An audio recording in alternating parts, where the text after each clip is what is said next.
Hey everyone, this is Tell the Truth Sports Radio. I'm your host, Ron Fitch. And man, it was a crazy week of football, college and pros. I'm gonna break it down. I'd like to thank Noel Sanchez who came on the other day. We were talking about baseball. It's heating up. We're near the playoffs, but I want to talk about football. The Chiefs, the champs, against the Atlanta Falcons. That was a really good game. I picked the Falcons to win late, and it could have happened, but I'll break down why it didn't happen. When they went up 14-10, and they could have ran the clock out, but they went. You know what? The Chiefs have a mistake about them. You're so panicky, worrying about them getting the ball and scoring, that you try things you don't do normally. And Atlanta didn't sit on the ball and take a knee and go out with a 4-point lead. They took a chance, and the blitz came in, got to Cousins, and it was an interception. Atlanta kicks a field goal. Kansas City kicks a field goal, comes back down, kicks another field goal, and they're up 16-14.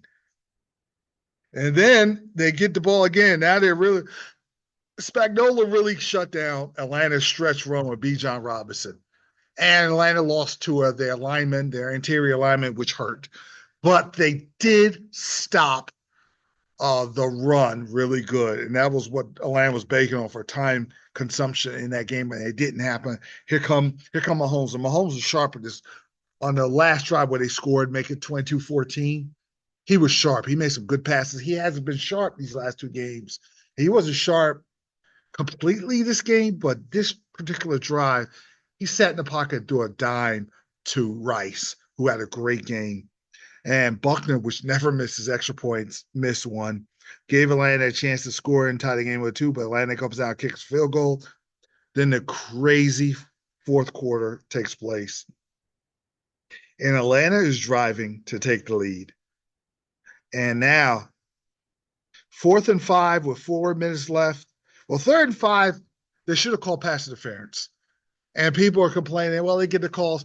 Kansas City got screwed on a roughing the passer penalty, which extended the drive for Atlanta, and then a bad pass interference penalty. So it seemed like it might have just been a bad ref game.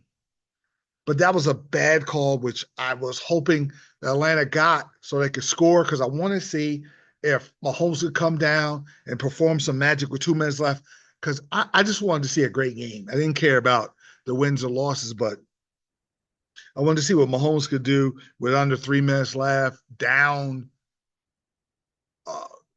1 or down 3, to see what he could do. But it didn't happen. Atlanta should have kicked the field goal, but they're so scared that Mahomes will run out the last 4 minutes. They wanted to go for it. It didn't work out. And then here comes Atlanta getting the ball back again. And then 4th and 1, they call a stupid play call. And I'm going to tell you something about the NFL. 4th and 1, 4th and 2 are going to make the difference in winning and losing, and winning a Super Bowl and losing a Super Bowl. The plays that you call, because you know the line is going to stack up, they're going to have 9 or 10 men in a box. You have to either be strong enough you have a Derrick Henry just run you over, or you got to be clever. And Atlanta was neither. And they really should have. It was too far to go and run that play. I think they had to either run a screen or short pass just to keep the drive extended. They can't see 13, but they didn't. And that's game. And they lost. And that is, even though Kansas City is kicking field goals and not prolific as they were a couple years ago, they're getting it done because they find a way to win, because of the culture, because of Spagnuolo diagnosing, and because how clutch their defense is now. Bolton is a great linebacker who always makes clutch plays. He made the tackle on Bijan Robinson to stop him on 4th down. Whether it's McDuffie breaking up a pass, Chris Jones key sack or pressure, there's always somebody that gets the job done on defense. Because look, that was what happened in the Super Bowl. They shut down the Niners down 10 until Mahomes got it together, and they came down and beat them. And Mahomes, he's not as sharp, and Kelsey was okay at 6 catches. Kelsey has about 7 good games in him. He's a little older. Everybody, what's wrong with him? He's a little older. He has, I think a lot of that is going to be near the end of the year. Kelsey loves the playoffs, so I'm not really worried about Kelsey. I think he's going to be better late. I think he's pacing himself right now because he's older.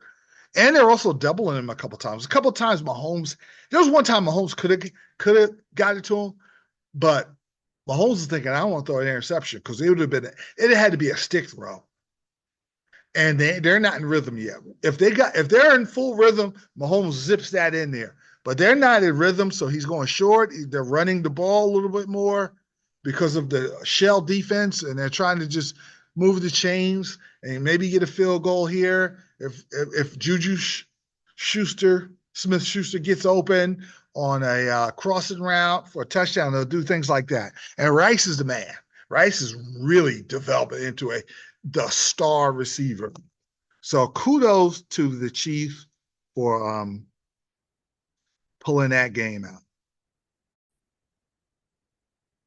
The 49ers and the Cowboys are going to be kicking themselves for not competing for a championship last year when everything was lined up. I thought they were going to end up playing each other in the championship. The Niners went to the Super Bowl, blew a 10-point lead.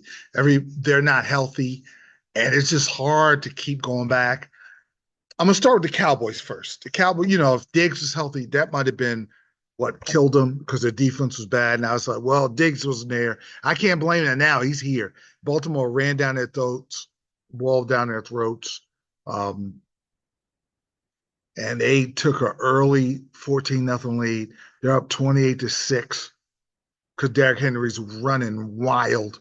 Had a 26-yard touchdown. And then the fourth quarter, Cowboys come back, touchdown onside kick. And they scored again. And Baltimore's going to blow another lead. Are you serious? But the bad play that ruined the Ravens was on 3rd and 6 with the Cowboys. On 3rd and 6, 2:36 left. The Cowboys stop the Ravens here. They're going to win the game. Dak was on a roll. They're going to go back down the field. They had a timeout left, and that would have been plenty enough to either tie the game or win the game. But the aforementioned Diggs, gave Zay Flowers too big a cushion on 3rd down. If you get beat with a bomb, so what? You're going to lose anyway. You got to be all over that short route for 6 yards. He could beat me over the top, but I can't just give him that 6-yard cushion and give him the first down. The game ends. And he gave him that. He was playing way too off. It was bad. This is Cowboys.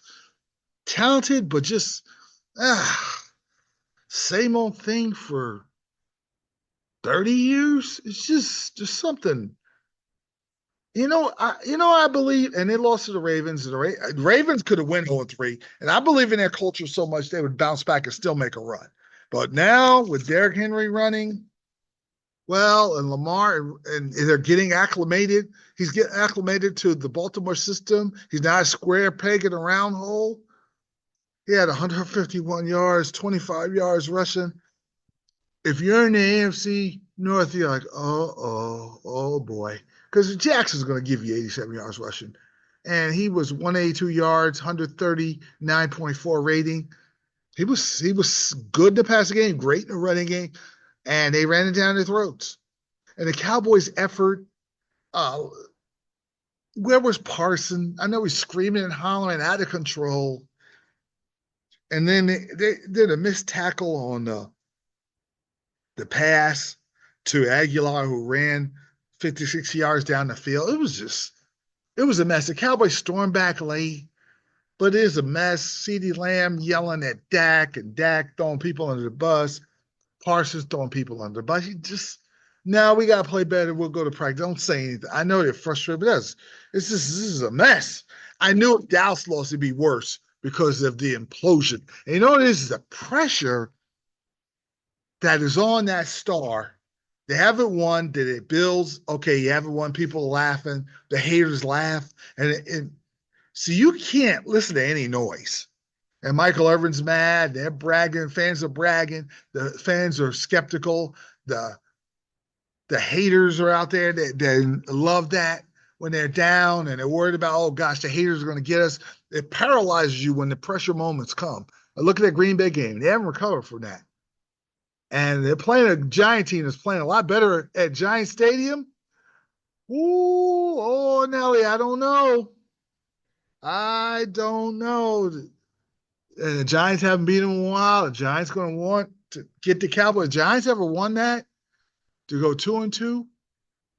And I told you they were going to beat the Browns. I nailed that one. I missed a lot of predictions this week, but I nailed that one. And Dallas could be in trouble. They're so talented. I'm thinking, okay, they'll still make a run because they're super talented. But I've been saying that for year after year after year after year. I remember one year, the year Golden State won the title, and I could tell they were making that move to be great that year. I was like, well, Dallas is just as good as Golden State. And that was stupid because I think they got beat by Green Bay again in the playoffs. So that's the Cowboys. And they missed their opportunity. But the 49ers, they haven't won since 94, and people don't really get on them because they're so obsessed with getting after the Cowboys. And I have so much respect for the Niners, but maybe I have so much respect I don't want to go critical, but man, the Ram team without Akua, without their two best receivers, Cooper Kupp and Akua, and Stafford is Stafford. He still balled out, 221 and one TD. But Kyler Williams ran it in. I'm surprised they're running right down their throat to tie the game. And they were up. They were up. And every time I know that they get up 21-7 and 24-14, they'll take the life out of the game and they'll run the clock, and that's game. But they couldn't. And the Rams got a field goal, got a touchdown, and came back down. And when it was a bad unnecessary roughing penalty on Purdy, I thought the Niners were going to drive. They got this. And they ain't going nowhere. They had to punt. Great punt return by the Rams. And that's game. Field goal. This is a bad loss by the Niners. I know they're missing some of their pieces. And McCaffrey, of course. But my gosh, you got to get that game home without Kupp and Akua on the Rams. And they had the edge. They rushed for 137 yards. Purdy was solid, 22 of 30, 292 yards. You got to win that game. Jawan Jennings, 3 touchdowns, and you still don't win? Oof. Sometimes, and they were very fortunate to beat the Packers, and then the Lions threw that game away on a dumb 4th down call by Campbell. And they went to the Super Bowl, had 10-point lead against the Chiefs. There it is. There's your title right there. You had your chance, you pounced on it, and they didn't. And now you got to come all the way back, start over. Okay, let's make this run. Maybe when you get in the playoffs this time, the Packers don't miss an easy kick. They make the kick and they get the stops this time. You have a window of opportunity for a certain amount of years, and then it shuts. And if you're trying to bring it back, you can't get it back no more. It's over. Free agency, you got to start all over. Now you're chasing. Like the Seahawks never recover from that stupid play call and by the end zone against the Patriots. And they've been chasing ever since, even though they've now since come close to recovering after 10 years.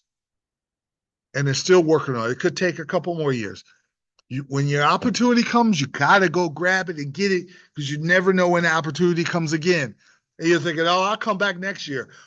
Many a team said, oh, I'll come back next year. They never, ever came back. That's just the way it is. Now the Vikings are good. Now these teams are coming on that aren't scared of you no more at all. They don't care about going to Frisco. And the way Frisco are playing, they might have to go on the road. Now, the rest of the NFL is everyone who believed in their press clippings got destroyed. The Texans. Oh, I'm talking about the Texans could get to the AFC Championship. They got their tails kicked in by the Vikings. Vikings kicked the Niners' tails in, and they kicked the behinds of the the Texans 34-7 in. Man, let me tell you, that Sam Darnold, 17 and 28, 181, 4 TDs. He's balling. And then you have the Broncos destroying the Buccaneers. The Buccaneers believe in their press clippings, and they did nothing. The Buccaneers didn't show up at all. At all. Yeah. And they got beat, they got ran, they got passed on. Bo Nix looked good.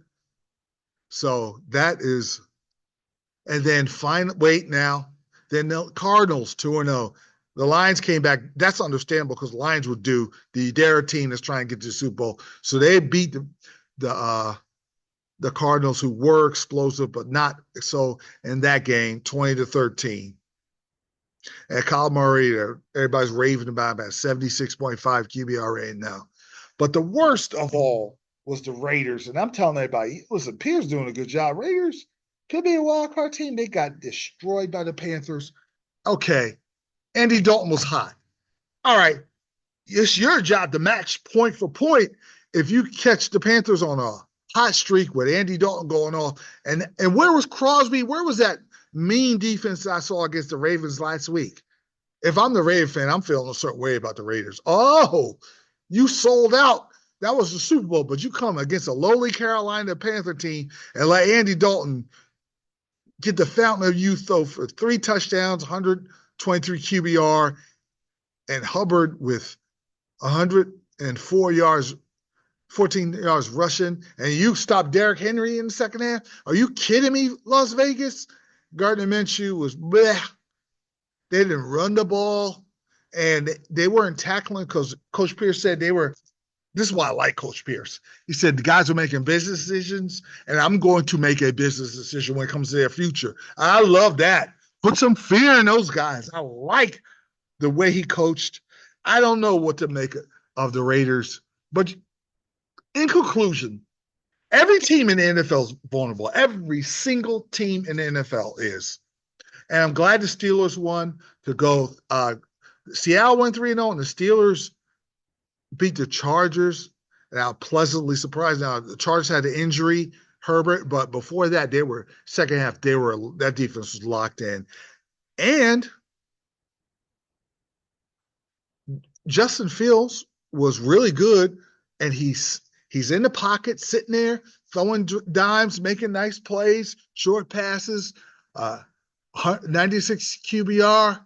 Najee Harris is running. Cordell Patterson is a sneaky, great pickup by the Steelers. But Patrick Queen gives them an interior, so it's harder to run on. Now all those pass rushers can pin their ears back and get after you. And they got after you. And Hayward is ageless.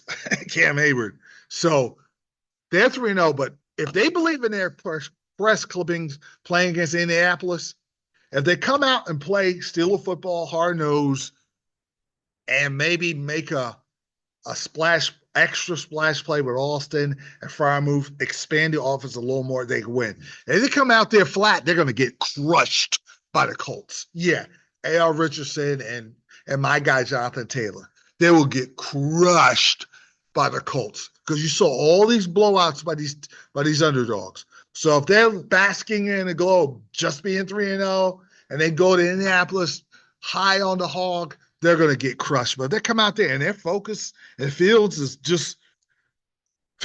ascending, he's getting better every week, then they're probably going to come out with a W. But that's a tough game. And Steelers have to go 4-0.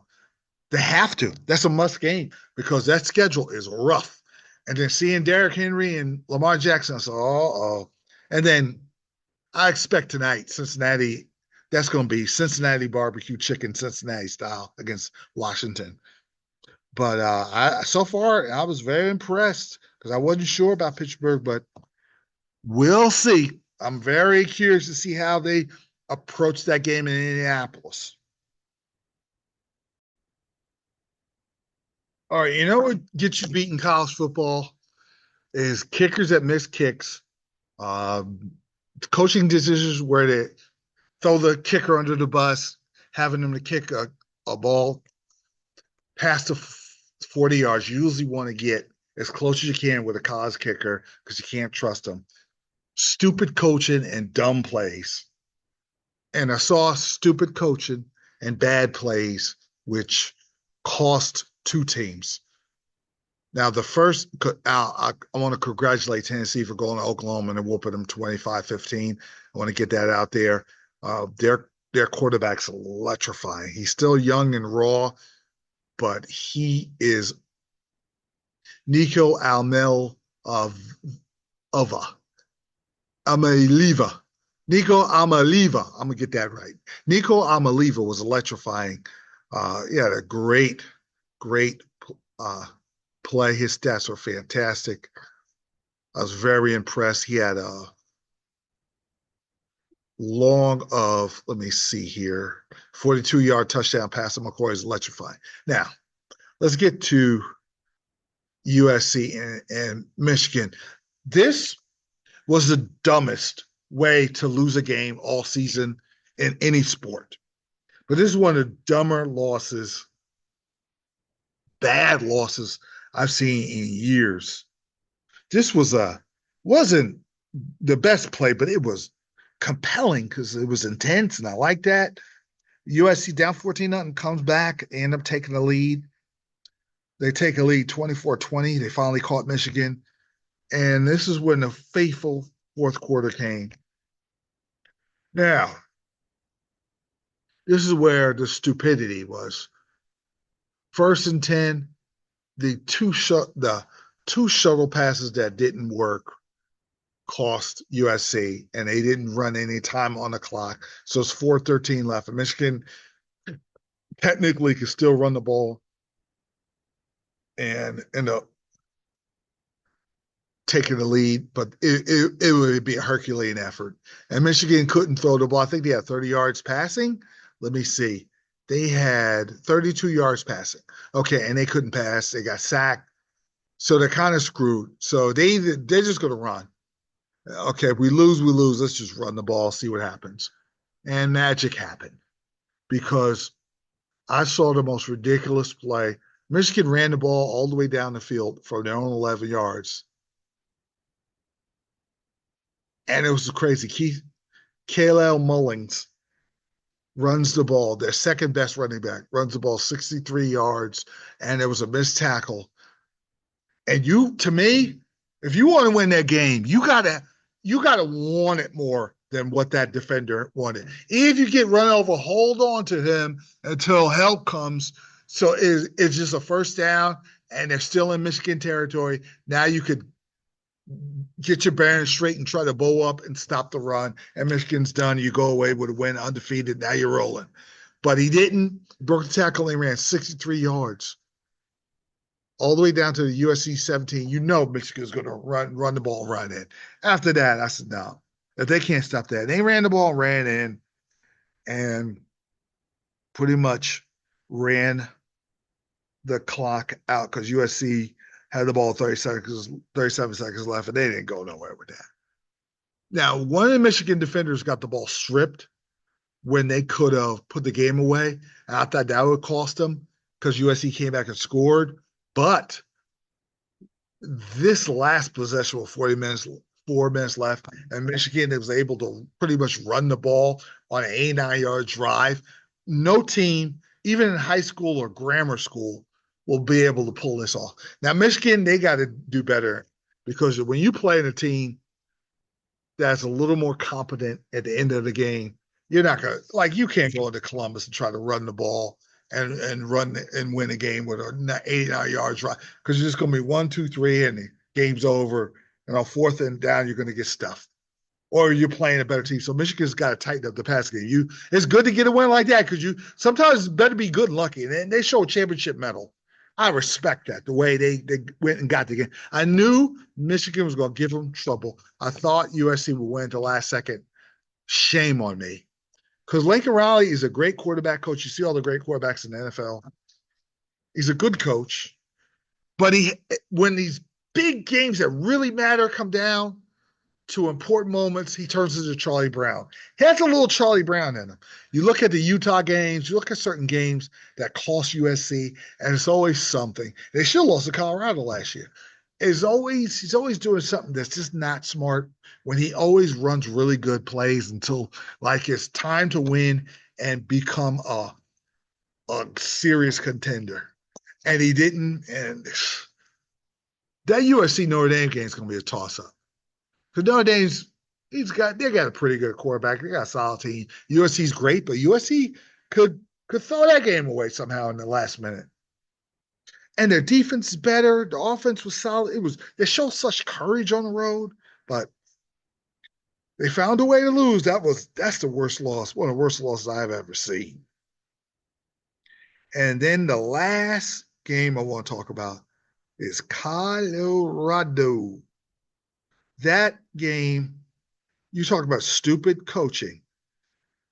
And it was Shedeur Sanders didn't play his best, but he saved his best for last. And I'm talking about the Hail Mary that tied the game up against Baylor. And this was pretty much one of the most ridiculously defense play. The safety was just, I watched from the back, the end zone angle. Safety was daydreaming, looks like. And by the time they realized what had happened, Shedeur threw it to LaJohntay Webster, who's really good for a 43-yard touchdown, when all was lost and Shedeur didn't play that great at that time and went to overtime. That's game, man. It goes to overtime, they're going to find a way to win, and Colorado did. And now, because let me see, Shedeur was 25 of 41, 341 yards and 2 touchdowns, which Shedeur is more accurate than that. But they found a way to win. They're 3-1. They were 3-1 last year. People were like, 3-1 last year. Some people are like, wow, they're ready to just take off. I'm in the middle. I want to see what happens against Central Florida, a really decent Central Florida team, better than Baylor. 3:30 game on Fox. I'm going to take a look at that. I believe I'm going to take a peek at that. And can they win and go 4-1? Because UCF is 3-0. They go 4-1, they're going to be ranked. And the sky's the limit, because one thing they do have, the line of scrimmage, offensively, defensively, they don't win. And you're going to go against the Utahs and the Kansas States and the Oklahoma States and teams like that. The one thing that gives them a punch of chance is Webster and Horn. Their receivers, Webster, Hunter, Travis Hunter, which does everything. Webster, Hunter, and Horn, you can't find a better receiving. That's the best receiving tandem. And Shedeur is terrific under pressure in the fourth quarter. So that's the one elixir. It's like a guy, looks like a heavyweight puncher who is a great puncher, not the best boxer, but he can knock you out if you get careless. And that's kind of like Colorado. And when the good times are rolling, they're happy. And I hope that they can handle this week with class. You beat Baylor, who's not any good, but if you beat UCF, I mean, you could crow a little bit about that because they're undefeated and people thinking they can't. But Baylor, with those receivers of Shedeur, you run a little and you play a little bit of defense, they could go there and win. But I want to see how mature these guys are.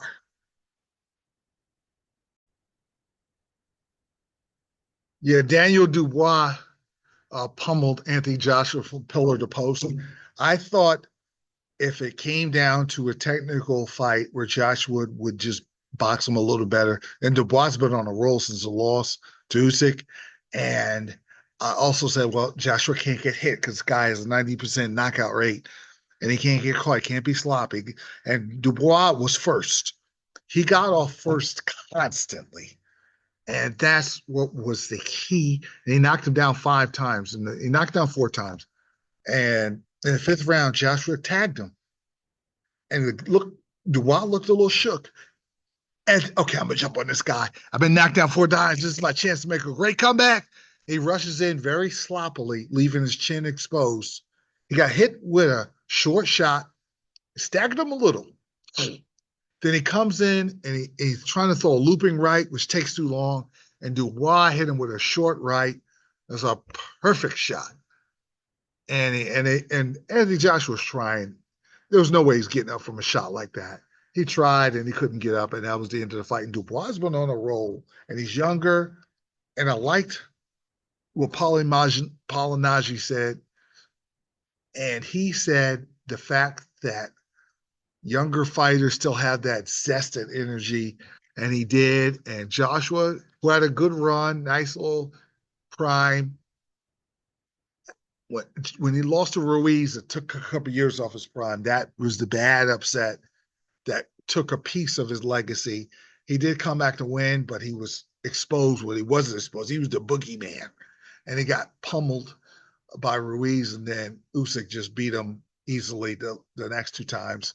And he came back on a roll. And I thought he, with new trainer, he got a little technically sound, but Dubois is on fire right now, and he can fight the winner of Usyk and Fury. I hope Usyk wins. I'm sick and tired of Tyson Fury. Weighed up, should have lost to the UFC fighter Ugando, I believe his name is. Not Ugando. The UFC fighter. I'm trying to remember his name, and he lost that fight, and he lost to Usyk. Usyk pounded him when Fury was start off well, but then he got clipped and got hurt, and Usyk is just solid. And I want to see Usyk rematch with Dubois. Dubois got or Zhang, who beat up Wilder. I would love to see Zhang and Dubois.